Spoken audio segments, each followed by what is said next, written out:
Eu e você que está vendo esse vídeo, travamos uma luta diária contra a procrastinação. É difícil frequentar regularmente a academia, estudar para as provas da escola, da faculdade ou fazer coisas difíceis, mesmo sabendo que isso é para o nosso próprio bem. Recentemente, eu percebi que na verdade isso não tem nada a ver com força de vontade. Na verdade, tem um hackzinho para enganar nosso cérebro para fazer essas coisas difíceis, mesmo quando não temos vontade. Porém, para ser mais esperto que o nosso cérebro, primeiro precisamos ver e entender como nossa mente funciona, porque os nossos comportamentos, eles têm padrões. E se a gente prestar atenção, vamos descobrir que todo trabalho difícil tem sempre dois tipos de resistência que travam você e todos os seres humanos. A primeira resistência são as emoções negativas. A analogia que mais se encaixa aqui é pensar no nosso cérebro como uma criança mimada. Quando elas não conseguem o que querem, o que elas fazem? Elas reclamam, fazem birra, entre várias outras coisas. A nossa mente funciona exatamente da mesma maneira. Quando as coisas parecem estressantes ou chatas, nossa criança interior desperta e procrastina. Como se já estivesse imaginando o quão difícil vai ser começar um trabalho naquele dia, começar um novo projeto social ou estudar para uma prova. A segunda resistência é o nosso próprio ego, ou a autoimagem que temos sobre nós mesmos. Nossa mente faz o possível para proteger nosso ego de ser ferido, porque o ego é o que atribuímos à nossa autoestima. Por exemplo, se eu levantar da cama do nada acreditando que eu sou talentoso, ou melhor que a maioria das pessoas, isso me faria sentir muito especial. Mas se de repente eu tiver que fazer algo fora da minha zona de conforto, como convidar uma mulher bonita para sair, meu subconsciente vai ficar com muito receio, porque se eu falhar, seria o mesmo que provar para mim mesmo que eu não sou talentoso, e isso destruiria o meu ego. Então, em vez disso, para preservar minha autoimagem, eu evitaria fazer o trabalho difícil. Então, tanto no primeiro como no segundo caso de resistência, tentar lutar contra o nosso ego e contra a resposta natural do cérebro ao se deparar com coisas difíceis não vai funcionar, mas se identificarmos a fonte da resistência, podemos mudar nossa abordagem para enganar nosso cérebro e fazê-lo trabalhar conosco. Então vamos começar com as emoções negativas. A quantidade de emoção negativa que você sente em relação a alguma coisa depende diretamente do tamanho dela. Por exemplo, a sensação de tédio,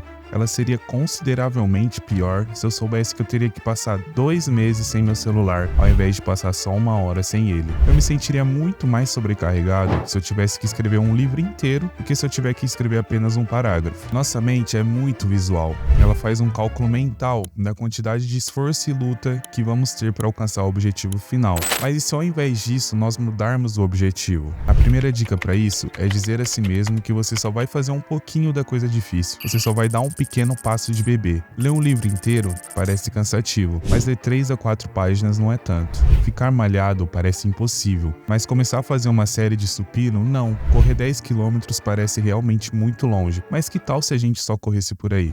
James Clear chama isso de regra dos 2 minutos. Podemos diminuir a intensidade da tarefa para que as emoções negativas em torno dela não pareçam tão esmagadoras. Faça o que é difícil só um pouquinho e depois reavalie como você se sente. Veja que não foi tão ruim assim e como seria simples apenas fazer isso por mais um pouquinho de tempo. Quão ruim seria ler só mais 3 páginas do livro ou fazer só mais uma série de supino? Quando nós separamos um desafio enorme e assustador em vários pequenos passos, não vai parecer tão assustador e será mais provável que você siga em frente. Outro truque que absolutamente funcionou pra mim é apenas comece a se preparar. Tipo, se eu for treinar, mas eu tô sentindo aquela resistência e vontade de ficar na minha cama, eu simplesmente vou colocar meus shorts e meu tênis de treino e pegar minhas chaves. Se eu me sentir frustrado porque eu tenho que estudar, eu vou apenas abrir meu livro, vou abrir meu cronograma de estudo e vou pegar minha calculadora. Não estou só dizendo a mim mesmo que vou fazer isso, eu simplesmente estou agindo e começando a me preparar. E geralmente só de fazer isso, já nos sentimos mais motivados e convencidos a fazer o que devemos que fazer. É tipo aquele pensamento,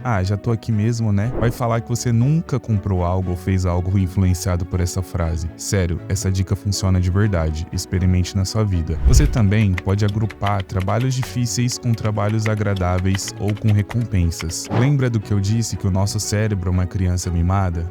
Então, a gente precisa falar com ele com jeitinho, ou então a gente vai encontrar ainda mais resistência. Imagina que você tá cuidando de um menininho e ele começa a fazer birra para não fazer a lição de casa.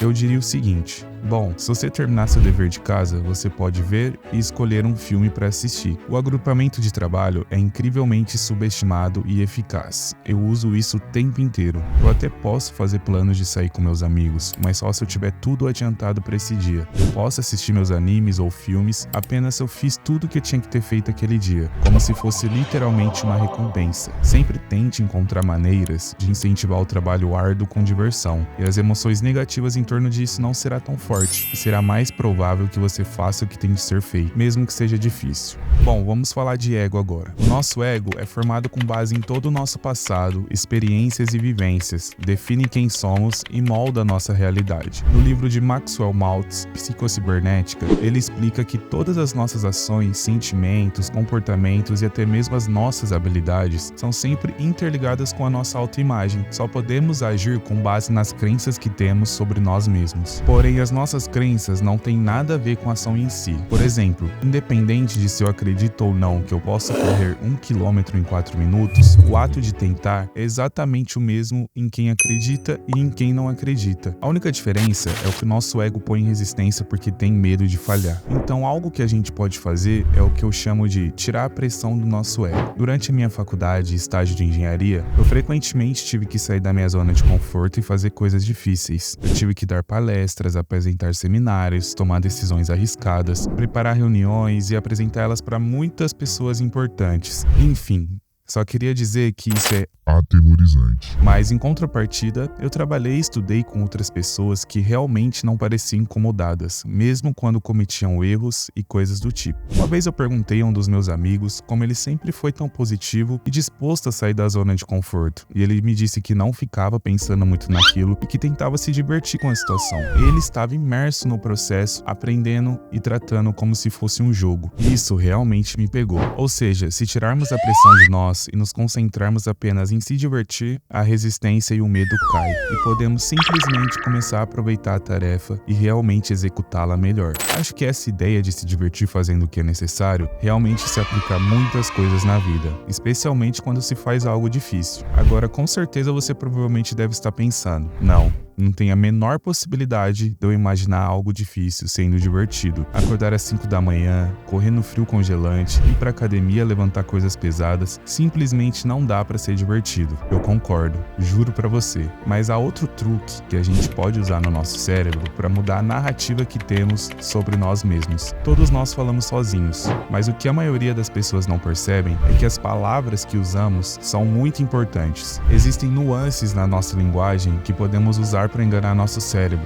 Por exemplo, mudar a narrativa para que fazer as ações daquela coisa difícil se alinhe com a sua identidade. Por exemplo, se eu disser a mim mesmo que eu preciso treinar e botar o shape, meu cérebro vai receber essa mensagem, processar e decidir: quer saber? Não vamos treinar hoje não. Porque por definição, se eu preciso entrar em forma e botar o shape, significa que na verdade eu não estou em forma. E alguém que não está em forma não faz exercício, e por isso eu não vou treinar também. Meu cérebro vai resistir a ir à academia e vai chegar nessa conclusão maluca porque isso não tá alinhado com a minha identidade. Mas se eu reorganizar um pouco as palavras e falar pra mim mesmo: eu sou uma pessoa que treina, muda completamente a percepção do nosso cérebro. Porque uma pessoa que treina provavelmente tá no shape, e isso agora está relacionado com a minha autoimagem. Lembre-se, nós só podemos agir de acordo com a forma como nos vemos. Eu sei que isso pode parecer loucura, e eu não tô dizendo pra você mentir descaradamente pra si mesmo. Obviamente, eu não posso dizer que eu sou uma pessoa que vai lançar uma empresa bilionária amanhã, porque isso é completamente fora da realidade. Mas é por isso que a narrativa é tão importante. A chave para enganar nosso cérebro é alinhar nossa identidade com as ações do tipo de pessoa que queremos ser, não com o resultado final. Eu não tô dizendo que eu sou um super maromba,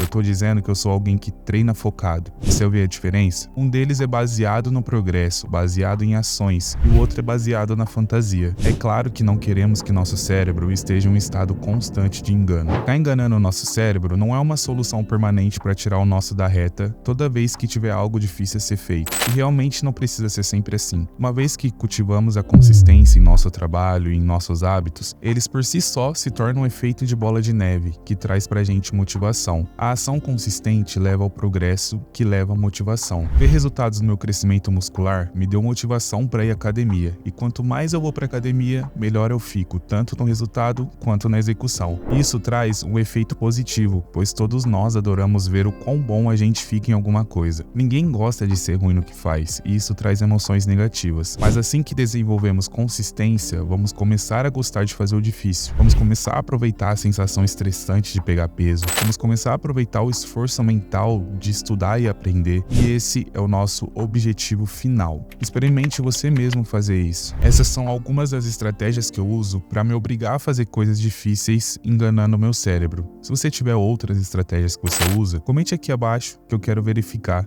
e te vejo no próximo vídeo do canal. Obrigado.